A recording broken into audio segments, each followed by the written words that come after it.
Hello. So I thought I'd make a short video just showing me running program assignment 4 because it's a little bit difficult for me just to take a screenshot of the output because it does not do a good job of actually capturing the behavior of the program. The best way to kind of understand how this should be working is if I were just to kind of demo it live to you right now. So we're looking at kind of these MAC protocols when we have a shared medium in a LAN. One of them is called token passing. Okay, that's where we have in this example we have 5 machines all under the same LAN here. And to prevent two LANs from sending a message at the same time or a receiver getting a collision, what will happen is that we'll be doing what's called a taking turns protocol, where each computer here, or each terminal in our case, will take turns sending packets depending if they have kind of this magic token. Okay, this magic token is going to get passed around this ring. So here we kind of have these nodes all set up in a ring where we kind of pass this one direction clockwise here.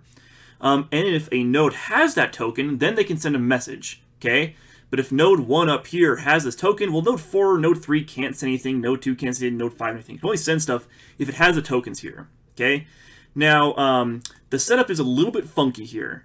And so when we run our Python program, which is called node.py, on our command line, we give it 5 arguments. We give it the send port for the first argument, and then the receiving port, and then the number of packets that they have to send out for that machine.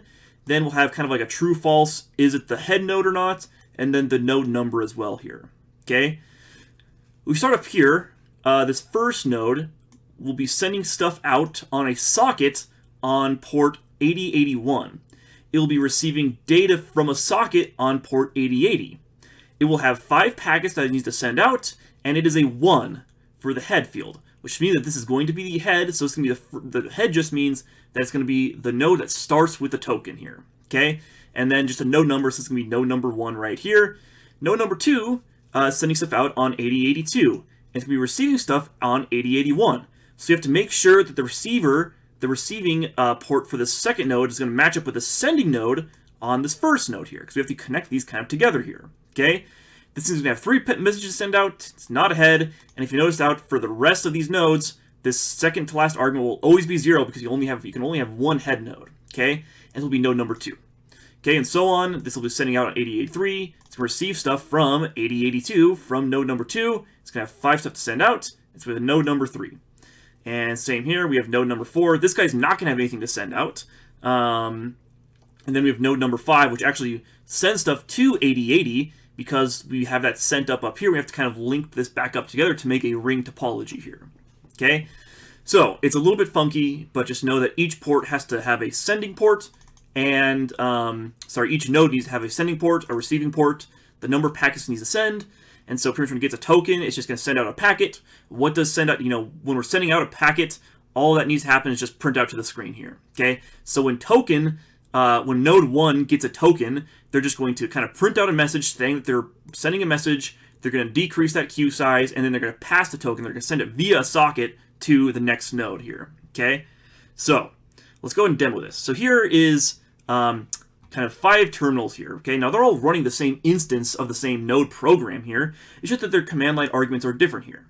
And this text might be a little bit small, so you might need to increase it, but it's going to be the exact same information that you just saw here, okay? Now, these aren't running yet. I haven't pressed enter here, and so I'm going to do that now. Now, I'm going to start with the second node here, and this is just going to be waiting here to receive stuff, waiting to receive, and then all the way up here. So now I'm going to start up the first node, which is the head here. So this is going to be the first one that sends a message here. And so I've pressed enter. I kind of have like a quick kind of wait key so that it's not going to start sending until I press enter here, okay? That's just to make sure that I have the rest of the ring all set up and waiting for them to receive stuff, which I do so I can press enter here, okay? So now what's going to happen is that because this is the node head, it's going to start off with a token and it's going to send out some message. And then what we should see is that node 2 then gets the token and it's going to start sending a packet. Then node 3, then node 4, then node 5, and it's going to keep on looping here.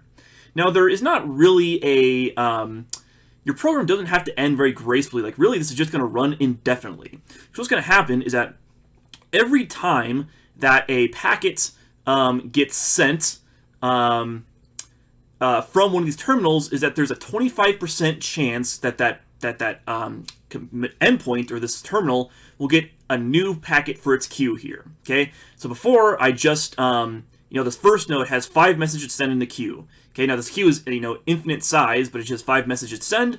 After it sends one, there's going to be a 25% chance a new packet's going to arrive to that queue. Okay, so this is going to kind of be, there's a chance that this could, going to run for forever, but there's probably going to be stuff to send just because we're randomly generating some more packets to input or to insert into these queues here. Okay, so sorry, I'm blabbering on. Let me just go ahead and press enter here.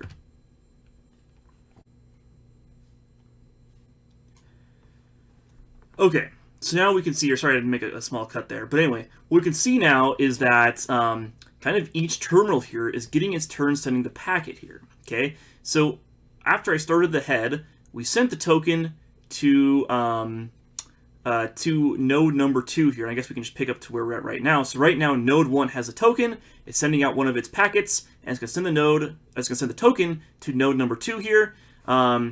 It's going to send out its packet to the internet. Now this queue is empty here for node number 2. Node 3 has a stick. Moves on. Node 5 has a stick, and then node 1 has it back. It's going to send out a token, and now node 2 has nothing to send, so it's going to send out to the next node. Node 3 now has the token. And you can see that sometimes, like down here in node 3, we can see that after it sent out a new token, we rolled a dice and we hit the 25% chance, so a new packet arrived to that one's queue here. Okay, so I had a queue size of 4 previously, and we just added another node, so it was at 5 again after that here. Okay, so if you take a look at the output here, is that it's just kind of a circular motion here where each one kind of gets the token and it's going to send it out. Okay, and it's going to send out its packet, pass along the node. Pass along the token. Now the token can just be a message. It can just be a string that says token. It could be an object. It could just be a 1 or something. Because really the only thing we're transmitting through sockets here is just going to be the token itself here. Okay. So right now I think I just have a string that's being passed along that just says token. And so there's going to be a point where like most of the queues here are going to start getting empty. But I have some time.sleep set up, so it kind of waits like 3 seconds before sending the token to the next node. But if you kind of follow along, is that you can just see that the token visits each one and just keeps on going inside of a circle here. Okay, node 5, node 1, node 2, node 3, node 4, node 5, all indefinite. This is going to run for forever. I'm not requiring you to end it gracefully. It's kind of hard to end this when you have kind of 5 socket programs. Now, one important thing to also make sure is that this program's a lot easier to make if you're using UDP sockets. Okay, so in this class, for the assignments, we've only done TCP sockets, but this is a lot more easier if we can use UDP sockets. And I'll talk, I'll mention that why in class, but I'm using UDP sockets here. Okay, so this is what yours should look like. The actual text of the output doesn't have to match, but you should be able to see that this token's kind of getting passed along in order here. Okay, and each node's going to send out their packet only if they have the token here. Okay, but yeah, that's going to be your last program assignment. The amount of code here is not actually going to be a whole lot. Like in terms of the actual code, the code base, this should be the smallest, the shortest amount of code you have to write for any program assignment in this class so far, which hopefully will be nice. All right, well, hopefully this helps. If you have questions, let me know. See you later.